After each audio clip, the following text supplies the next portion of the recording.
তো গাইস দেখেন আজকে অনেক গরম। গরমে ঘরে থাকা যাচ্ছে না, তাই আমরা ছাদে চলে আসলাম ইজান বাবুকে নিয়ে। ইজান বাবু দুপুরে কিন্তু অনেক মেঘ উঠেছিল, মনে হচ্ছিল বৃষ্টি হবে, কিন্তু বৃষ্টির কোনো কথাই নেই, তাই না? মুড়োটা নিয়ে এসো, আমরা এখন ছাদে বসবো। ইজান তাকাও, ইজান, ইজান, ইজান। সন্ধে লেগে যাবে। আকাশটা দেখেন কত সুন্দর আকাশ।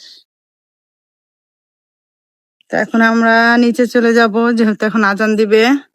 ইজান বুড়াকে নিয়ে এখন আমরা নিচে চলে যাব।